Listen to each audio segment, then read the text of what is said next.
জ্যৈষ্ঠ পূর্ণিমায় পালিত হয় জগন্নাথ দেবের স্নানযাত্রা। জানেন কেন পালন করা হয় জগন্নাথের এই স্নানযাত্রার উৎসব? এরপরেই নাকি জ্বর আসে জগন্নাথ দেবের। কিভাবেই বা সাজানো হয় স্নান মণ্ডপ? এই স্নানযাত্রার গুরুত্ব তাৎপর্য কি? জল দূষিত হলেই হবে সর্বনাশ। স্নানযাত্রায় মানা হয় এইসব কঠিন নিয়ম। জানেন কি সেই পদ্ধতি? সবটাই জানুন বিস্তারিতভাবে আমার আজকের এই ভিডিও থেকে। নমস্কার বন্ধুরা, অজানার পথের নতুন পর্বে আপনাদের সকলকে স্বাগত জানাই। পুরীর জগন্নাথ মন্দিরে পালিত হয় অদ্ভুত সব রীতিনীতি, যার মধ্যে স্নানযাত্রার উৎসবে পালিত হওয়ার নিয়মগুলি অবাক করে সকলকে।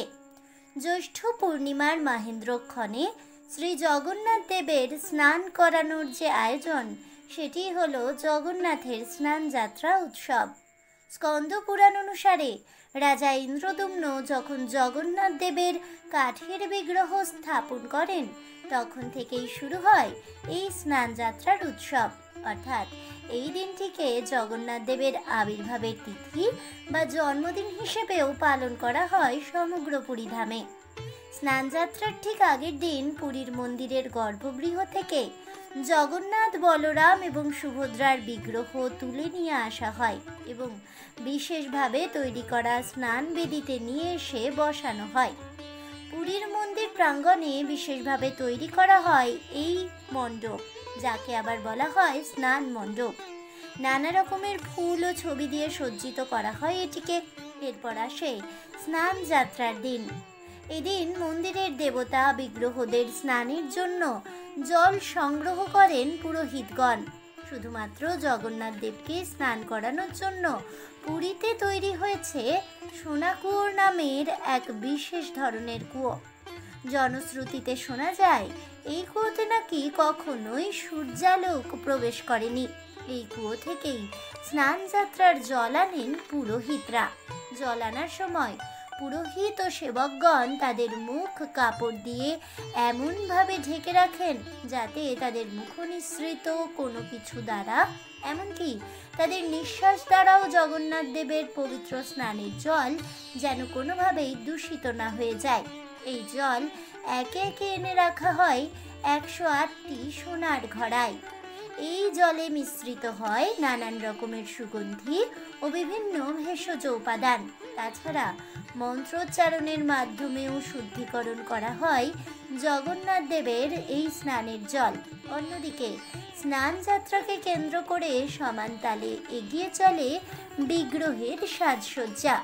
জগন্নাথ, বলরাম এবং সুভদ্রা দেবীকে আবৃত করা হয় নরম সিল্কের কাপড় দ্বারা। লাল এক ধরনের বিশেষ পাউডার দিয়ে অতি যত্নে দেওয়া হয় প্রলেপ। ফুলে ফুলে ভরে ওঠে বিগ্রহের চারিপাশ, আর থাকে সুগন্ধি ধূপ ধুনো। এরপর শুরু হয় মূল এই স্নান পর্ব। স্নানযাত্রার দিন সন্ধেবেলা স্নান পর্ব সমাপ্তির পরে শ্রী জগন্নাথ ও বলভদ্রকে গণেশের রূপে সাজানোর জন্য হস্তিমুখ বিশিষ্ট এক মস্তক আবরণী পরানো হয়। জগন্নাথ দেবের এই বিশেষ রূপটিকে বলা হয় গজবেশ।